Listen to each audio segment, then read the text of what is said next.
चूँकि हम शांतिनाथ भगवान की जाप निरंतर करते आ रहे हैं, हम 9 बार उनकी जाप, चूँकि समय आज काफ़ी हो गया है, 9 बार शांतिनाथ भगवान के शांति मंत्र की जाप से अपने इस सभा की शुरुआत करेंगे। वही आज का मंगलाचरण भी होगा और फिर आज हम पार्श्वनाथ भगवान के व्यक्तित्व और कृतित्व के संदर्भ में थोड़ी सी चर्चाएँ करेंगे और आज का कार्यक्रम समय पर पूर्ण होगा। ओम ओम ओम ह्रीं जगच्छान्तिकराय श्री शांतिनाथाय नमः। सर्वोपद्रव शांतिं कुरु कुरु स्वाहा। ओम ह्रीं जगच्छान्तिकराय श्री शांतिनाथाय नमः। सर्वोपद्रव शांतिं कुरु कुरु स्वाहा। ओम ह्रीं जगच्छान्तिकराय श्री शांतिनाथाय नमः। सर्वोपद्रव शांतिं कुरु कुरु स्वाहा। ओम ह्रीं जगच्छान्तिकराय श्री शांतिनाथाय नमः। सर्वोपद्रव शांतिं कुरु कुरु स्वाहा। ओम ह्रीं जगच्छान्तिकराय श्री शांतिनाथाय नमः। सर्वोपद्रव शांतिं कुरु कुरु स्वाहा।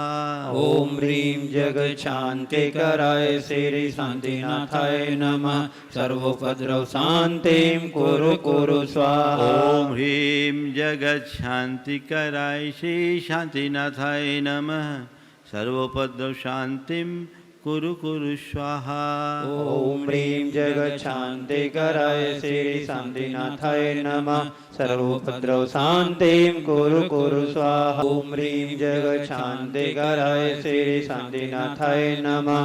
सर्वोपद्रव शांतिं कुरु कुरु स्वाहा। ओम ह्रीं जगच्छान्तिकराय श्री शांतिनाथाय नमः। सर्वोपद्रव शांतिं कुरु कुरु स्वाहा। ओम ह्रीं जगच्छान्तिकराय श्री शांतिनाथाय नमः। सर्वोपद्रव शांतिं कुरु कुरु स्वाहा। ओम ह्रीं जगच्छान्तिकराय श्री शांतिनाथाय नमः। सर्वोपद्रव शांतिं कुरु कुरु स्वाहा। ओम ह्रीं जगच्छान्तिकराय श्री शांतिनाथाय नमः। सर्वोपद्रव शांतिं कुरु कुरु स्वाहा। ओम ह्रीं जगच्छान्तिकराय श्री शांतिनाथाय नमः। सर्वोपद्रव शांतिं कुरु कुरु स्वाहा। ओम ह्रीं जगच्छान्तिकराय श्री शांतिनाथाय नमः। सर्वोपद्रव शांतिं कुरु कुरु स्वाहा। ओम ह्रीं जगच्छान्तिकराय श्री शांतिनाथाय नमः। सर्वोपद्रव शांतिं कुरु कुरु स्वाहा। ओम ह्रीं जगच्छान्तिकराय श्री शांतिनाथाय नमः। सर्वोपद्रव शांतिं कुरु कुरु जय बोलो स्वाहा। शांतिनाथ भगवान की। देवादिदेव 1008 श्री चिंतामणि पार्श्वनाथ भगवान की। परम पूज आचार्य गुरुवर श्री विद्यासागर जी महाराज की जय। बोले परम पूज्य 100 मुनिवर श्री प्रमाण सागर जी महाराज की। परम कृष्ण से हरा सागर जी महाराज की। आज का दिन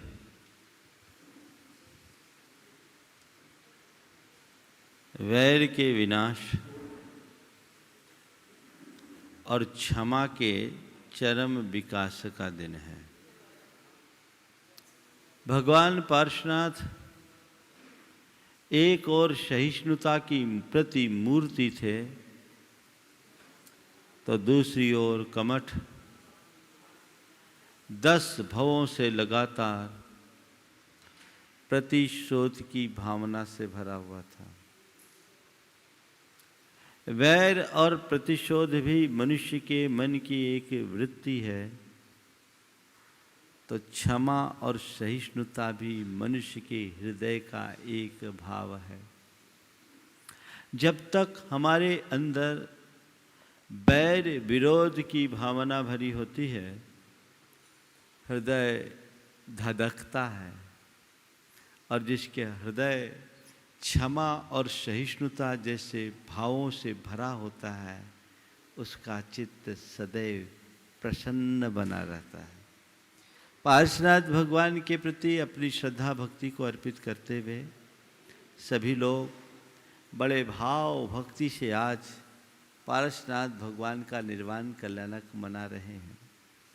मैं आप सबसे कहता हूँ, निर्वाण कल्याणक तो ऐसे हम लोग हमेशा मनाते हैं, पर आज कम से कम हम पार्श्वनाथ भगवान को याद करते हुए उनके जीवन दर्शन को आत्मसात करने का पाठ पढ़ें। कितना महान जीवन था उनका। मरुभूति की पर्याय में उनके भ्राता कमठ ने केवल छोटी सी गलतफहमी का शिकार बनकर उनके प्रति प्रतिशोध की भावना से भरा, और ये तो गए थे अपनी ओर से उनसे क्षमा मांगने के लिए, और उसने उन पर एक बड़ी शिला पटक दी। कहानी आप सबको पता है।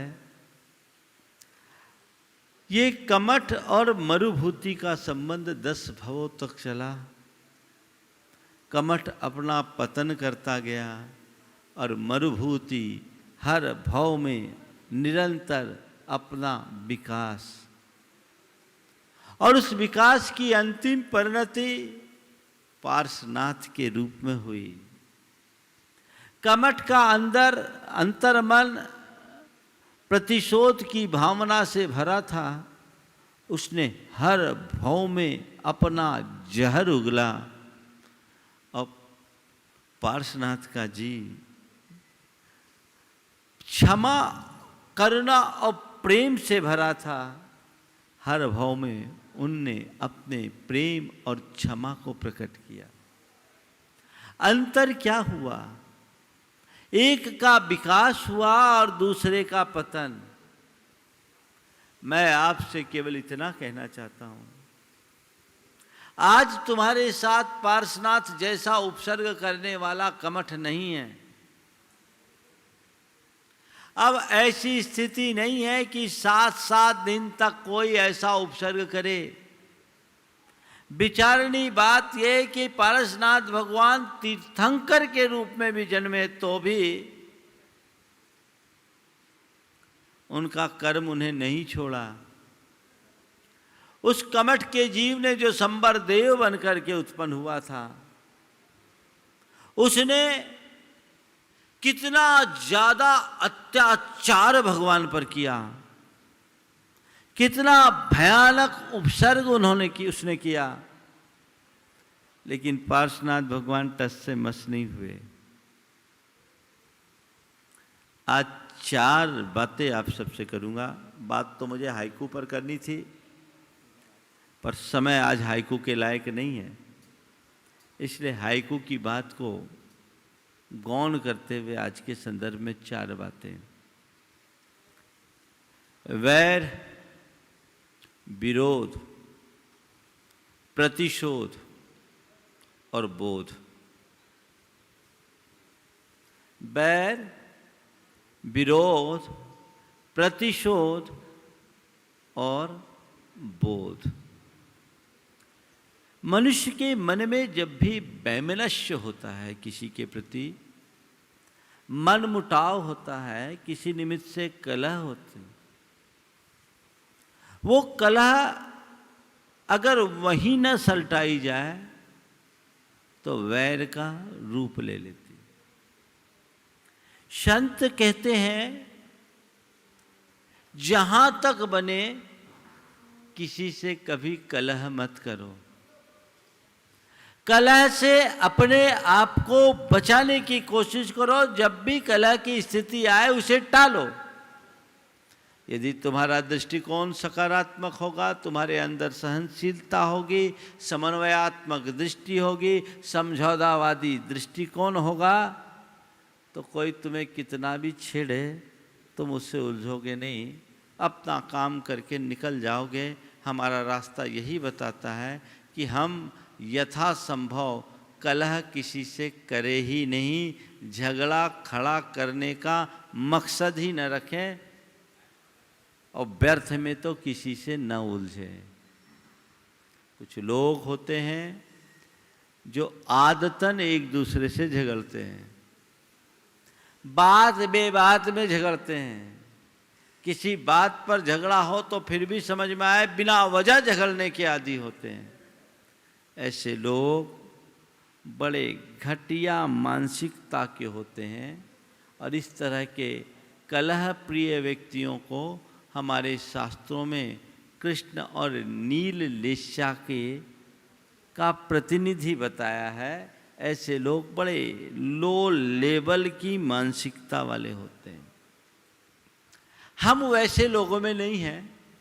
फिर भी क्वचित कदाचित किसी निमित्त से कभी किसी से कोई दुराव हो जाए, मन मुटाव हो जाए, किसी निमित्त से विद्वेष या वैमनस्य प्रकट हो जाए, झगड़ा भी हो जाए, तो झगड़ा को झगड़ा में समाप्त कर दो, उसे रगड़ा मत बनाओ। झगड़ा और रगड़ा में फर्क जानते हैं? किसी निमित्त से किसी से उलझ जाना झगड़ा है, और उस झगड़े को पकड़ करके उसके पीछे पड़ जाना रगड़ा है। समझ गए ना? झगड़े और रगड़े में अंतर है। कोशिश करो कभी किसी से झगड़ा हो ही नहीं, और झगड़ा हो भी जाए तो रगड़ा ना हो, यानी कला हो पर वैर ना हो। अंदर मन में गांठ मत बांधो, मन की ग्रंथि को सदैव मुक्त रखो। एक बार का वैर न जाने कितने जन्मों तक हमारे पीछे रहता है, कितने जन्मों तक हमारा पीछा करता है, और उसका परिणाम हमें बुरी तरह भुगतना पड़ता है। पार्श्वनाथ भगवान का चरित्र हमें इस विषय में सबसे अच्छा मार्गदर्शन देता है। यहां तो एक तरफा बैर था। कहा जाता है ताली एक हाथ से नहीं बजती, ताली एक हाथ से नहीं बजती ऐसा कहा जाता है, लेकिन पार्श्वनाथ भगवान के चरित्र को पलट करके देखते हैं तो वहां तो एक ही हाथ से ताली बजी, और एक भाव में नहीं 10 भावों तक बजती रही। मरुभूति की कोई गलती नहीं थी, लेकिन कमठ ने ऐसी जटिल गांठ बांध ली कि उसकी गांठ 10 भवों तक नहीं खुली। गांठ कब खुलती? जब आंख खुले तब ना। वो अंधा था अपने कषायों में, बैर भाव में ऐसा अंधा बन गया था कि उसके अंदर की गांठ खुल ही नहीं रही थी। वो मदहोश होकर जी रहा था। 10 भवों तक वह गांठ बनी रही, और हर भाव में उसने अपनी वैर की गांठ को दृढ़ से दृढ़तर किया। आप सोच सकते हैं कि बैर कितना खतरनाक होता है। अपने जीवन में कभी किसी को शत्रु मत बनाओ, और यदि किसी से कभी कुछ हो भी जाए तो किसी के प्रति शत्रुता का भाव मत रखो। मन को साफ रखो, खुला मन रखो। यदि किसी वजह से कषायवश कुछ हो भी जाए तो बाद में जब मन ठंडा हो, सामने वाले से क्षमा मांग लो, और कोई तुमसे क्षमा मांगने आए हृदय से क्षमा कर दो। मेरे मन में किसी के प्रति वैर न हो, ये भावना आप सब रखते हैं, पर मेरे मन में सामने वाले के प्रति वैर है या नहीं, इसका पैमाना क्या है, इसकी कसौटी क्या है? मेरे मन में सामने वाले के प्रति वैर है या नहीं, इसे कैसे परखेंगे? 2 कसौटी है। यदि सामने वाला क्षमा मांगने आता है और मेरे मन में उसे क्षमा कर देने का भाव उत्पन्न होता है, तो समझना अब मेरा मन साफ है, मेरे अंदर कोई गांठ नहीं। और वो क्षमा मांग रहा है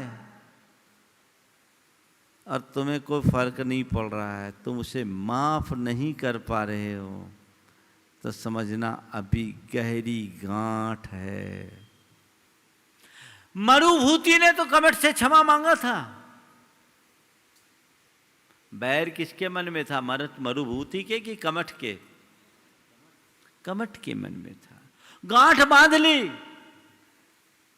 मेरे प्रति कोई बैर रखे न रखे ये मेरे हाथ में नहीं है, पर मैं किसी के प्रति बैर न रखूं ये तो मेरे हाथ में है।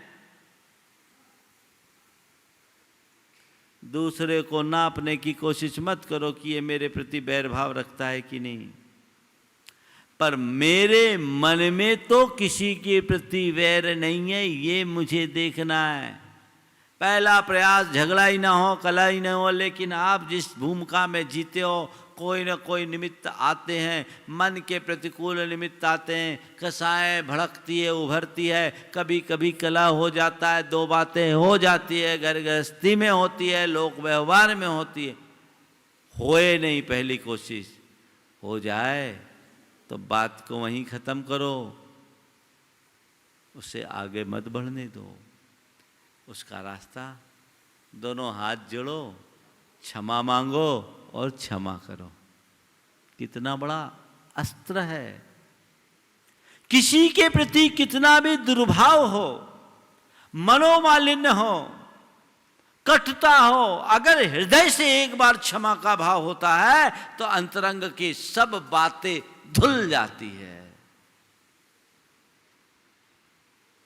अपने अंदर ऐसी क्षमा विकसित कर सकते हैं कि नहीं कर सकते?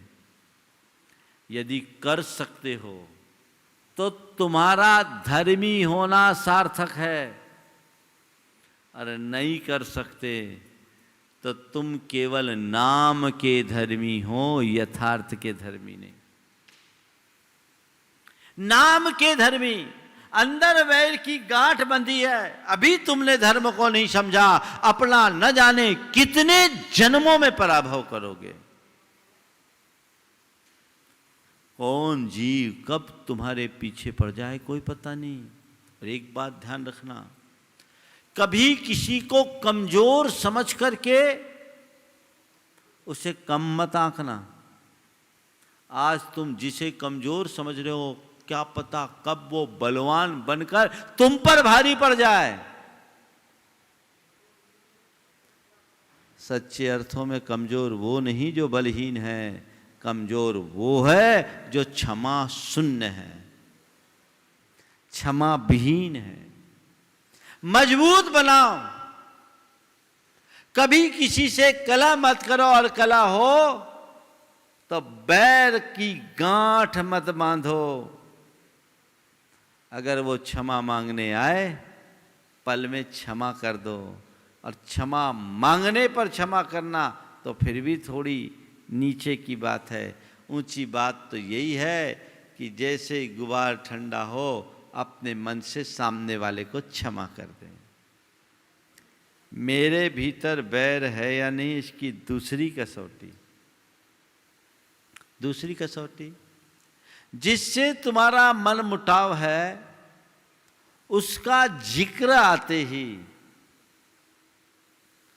तुम्हारा खून खौले, तुम्हारे चेहरे की भाव भंगमा बिगड़े, तुम्हारी बाहुएं तने, भ्रुकुटियां तने, तो समझ लेना अंदर आग है, अंदर आग है। ये बैर जहां होगा तो एक कदम आगे बढ़ोगे, विरोध होगा। उसकी अच्छी बात का भी विरोध होगा, बुरी बात का भी विरोध होगा। जिससे मन में बैर है उसकी हर बात का विरोध, और विरोध भी किसी मुद्दे पर नहीं, विरोध के लिए विरोध होता है। लोग एक दूसरे की विरोधी बन जाते हैं, और ऐसे व्यक्ति को हर समय टारगेट बनाए रखने की कोशिश करते हैं। जब भी मौका आए कुछ न कुछ कर बैठते हैं। ये विरोध अच्छी बात नहीं है। और विरोध के बाद होता है प्रतिशोध, बदला लेने का भाव।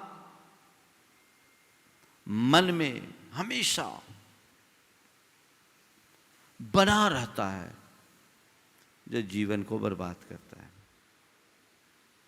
मैं एक स्थान पर था, देखिए वैर कैसा होता है, और बोध जगने पर विरोध और प्रतिशोध कैसे मिटता है। मैं एक जगह पर था, मेरा चातुर्मास था, और समाज के दो मुख्य धड़े थे, और दोनों एक दूसरे के समधी, दोनों का मुखिया एक दूसरे का समधी, यानी दोनों समधी ही एक दूसरे से भिड़े हुए थे। हमारा जब वहाँ प्रवास हुआ, चातुर्मास की शुरुआत हुई, लोगों ने बोला महाराज ये दोनों एक हो जाए तो हमारी समाज का काया पलट हो जाए, ये दोनों एक हो जाए तो हमारी समाज का काया पलट हो जाए। दोनों एक दूसरे के धुर विरोधी, वहां की समाज की राजनीति के दोनों धुरी थे और समाज पिस रही थी।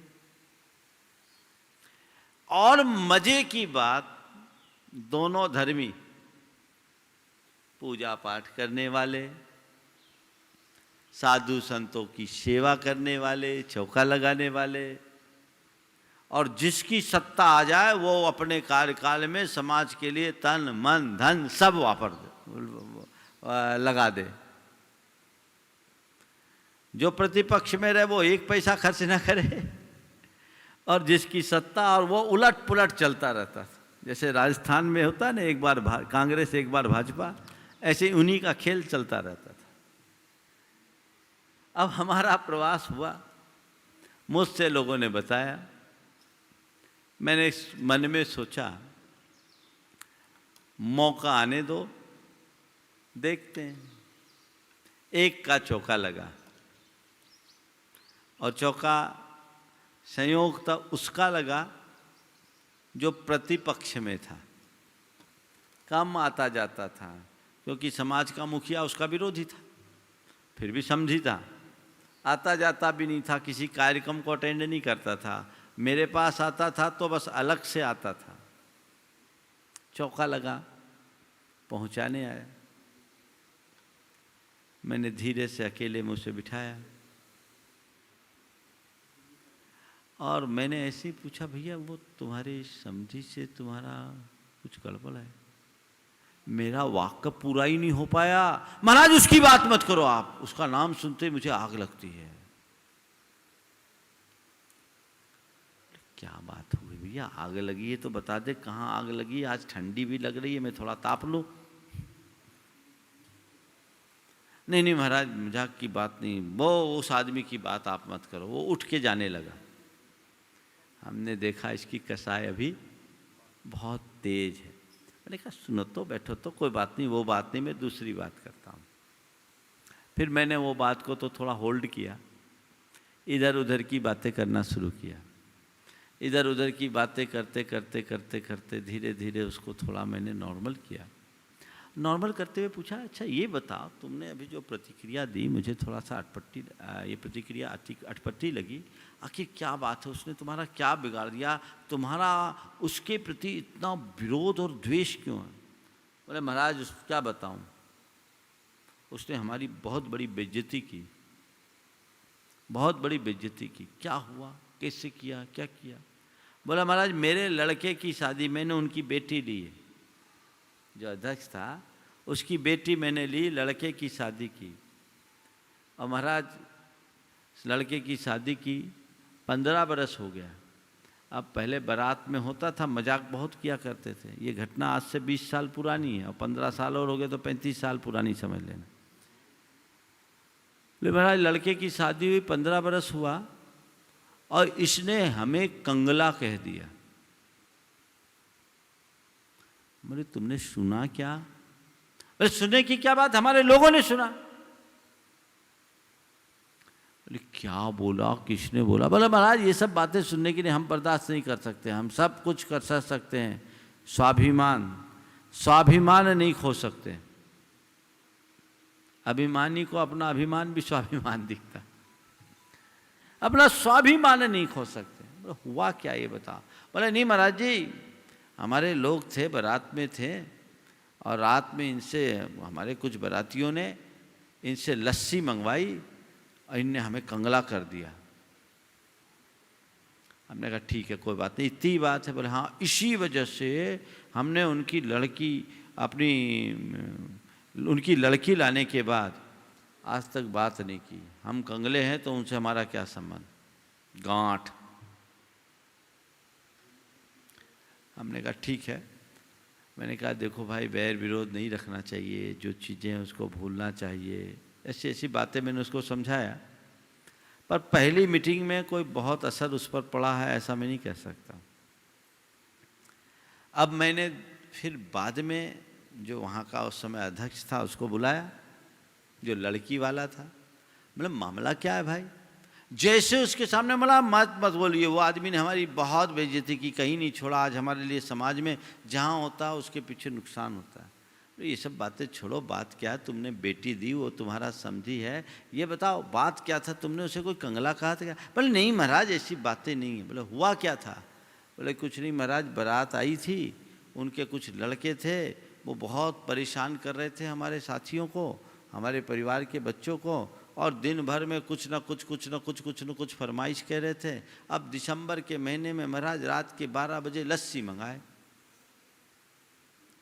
और रात के 12 बजे लस्सी मंगाए तो अब कहाँ से दे। तो मेरे बेटे ने इतना ही कह दिया कि भैया ये सब जितने मांगने वाले सब कंगले हैं, तुम तो कहीं से भी व्यवस्था करके नक्की करो। तो ये सब दिन ने सुन लिया और बढ़ा चढ़ा कर बढ़ा दिया। महाराज मुझे पता नहीं था कि इस वजह से इनने गांठ बांधी। हमने कहा ठीक है, उसको भी समझाया, और मैंने कहा भैया अपनी व्यवस्था को ठीक करो, धर्म करने का मतलब क्या। मैंने समझाया भी, झकझोरा भी, अपनी लहजे में जैसे मैं उन्हें नॉर्मल कर सकता था किया, और वो थोड़ा नरम भी पड़ गया। हमने कहा अब बात बन सकती है, अब ऑपरेशन हो सकता है। उसके बाद दूसरे को बुलाया, उसको समझाया, दोनों की मीटिंग कराई, और मीटिंग करने के बाद दोनों के परिणाम मैंने निर्मल कर ही दिए थे। लड़की वाले ने जैसे ही कहा भैया, शब्द देखो भैया, मुझे नहीं मालूम कि हमारे लोगों के किसी शब्द से आपको इतनी तकलीफ़ हुई, और आप 15 साल तक हमारे साथ गांठ बांधे रहे।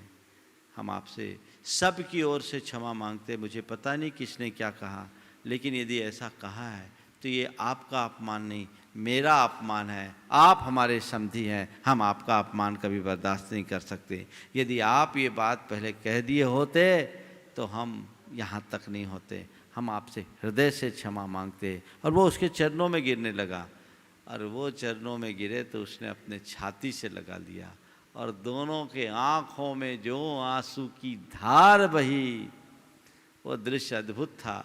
कमरे में कुल 5-6 लोग थे, और करीब 5-7 मिनट तक ये कार्यक्रम चला। पूरा मन धुल गया, और मैंने फिर पर्यूषण आ गया था, क्षमा का दिन था। हमने कहा आज इनकी सामूहिक क्षमावानी होगी। हम 10 लक्षण के बाद की क्षमावानी तो बाद में करेंगे, आज ये क्षमा मंच पर होनी चाहिए। और हमने उन दोनों को मंच पर क्षमा मांगवा करके समाज में एक अच्छा संदेश दिलाया। थोड़े से क्षमा भाव से 15 वर्ष का वैर एक पल में धुल गया। मैं आपसे कहता हूं, कितनी छोटी छोटी बातों में आप लोग उलझ जाते हो, फिर विरोध होता है।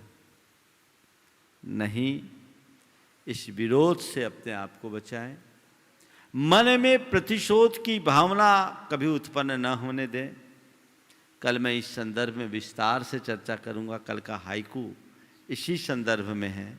चूँकि आज समय अनुकूल नहीं था इसलिए मैंने बात नहीं की, लेकिन हमें इन बातों को बारीकी से समझना चाहिए, मन को साफ रखना चाहिए। 4 दिन का जीवन मिला है, घुल मिल करके जियो, हंस खेल करके जियो, खुद खुश रहो, औरों को खुश रहने का अवसर दो। पार्श्वनाथ भगवान का जीवन चरित्र हमें यही संदेश देता है। हम किसी से वैर न रखें, विरोध न करें, और वो भी तो प्रतिशोध की भावना को अपने मन में न जगने दें, बोध जगा के रखे, तो ये सारी दुर्बलताएं पल में दूर हो सकती है। सबके जीवन में ऐसा ही सकारात्मक बदलाव आए। आज पार्श्वनाथ भगवान का निर्वाण कल्याणक है, तो आज मेरा मन हो रहा है 27 बार पार्श्वनाथ भगवान का जाप करने का, और हम जाप के साथ बात को पूरी करेंगे।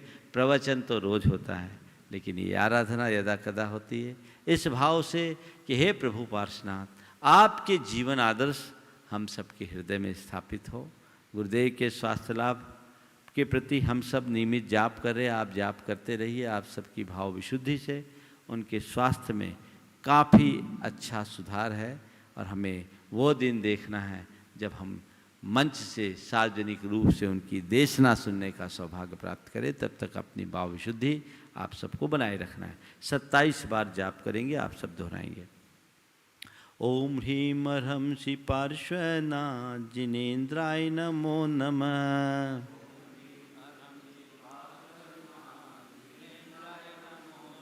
ओम ह्रीं ह्रंसी पार्श्वनाथ जिनेन्द्राय नमो नमः।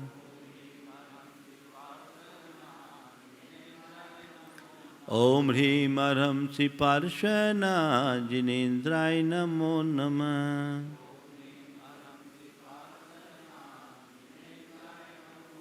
ओम ह्रीं ह्रंसी पार्श्वनाथ जिनेन्द्राय नमो नमः।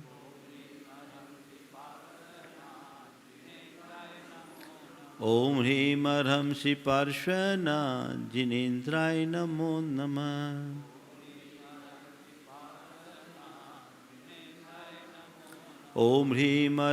पार्श्वनाथ जिनेन्द्राय नमो नमः।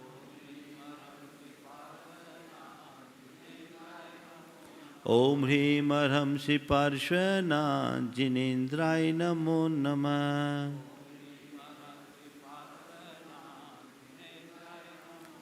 ओम ह्रीं ह्रंसी पार्श्वनाथ जिनेन्द्राय नमो नमः। ओम ह्रीं ह्रंसी पार्श्वनाथ जिनेन्द्राय नमो नमः।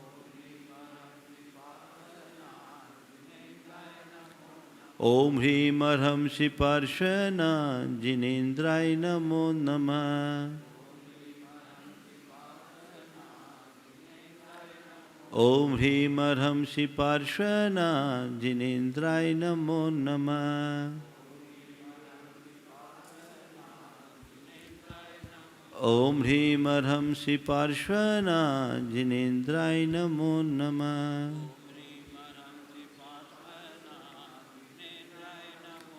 ओम ह्रीं ह्रंसी पार्श्वनाथ जिनेन्द्राय नमो नमः।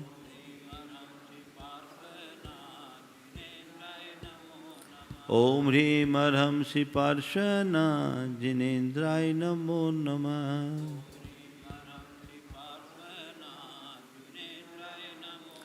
ओम ह्रीं ह्रंसी पार्श्वनाथ जिनेन्द्राय नमो नमः।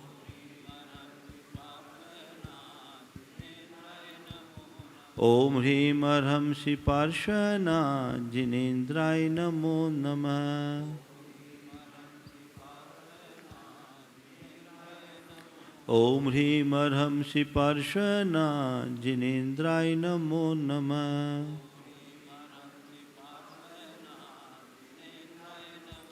ओम ह्रीं ह्रंसी पार्श्वनाथ जिनेन्द्राय नमो नमः। ओम ह्रीं ह्रंसी पार्श्वनाथ जिनेन्द्राय नमो नमः। ओम ह्रीं ह्रंसी पार्श्वनाथ जिनेन्द्राय नमो नमः।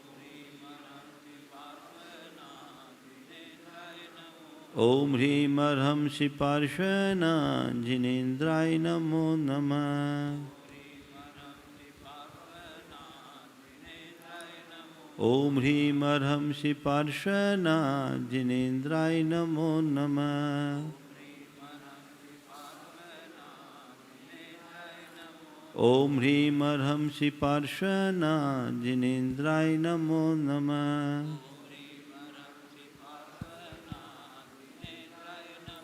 ओम ह्रीं अर्हं श्री पार्श्वना जिनेन्द्राय नमो नमः।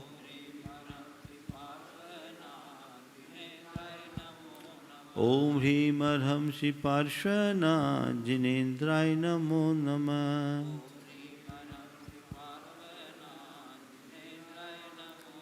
ओम ह्रीं अर्हं श्री पार्श्वना जिनेन्द्राय नमो नमः। ओम ह्रीं अर्हं श्री पार्श्वना जिनेन्द्राय नमो नमः। ओम ह्रीं अर्हं श्री पार्श्वना जिनेन्द्राय नमो नमः।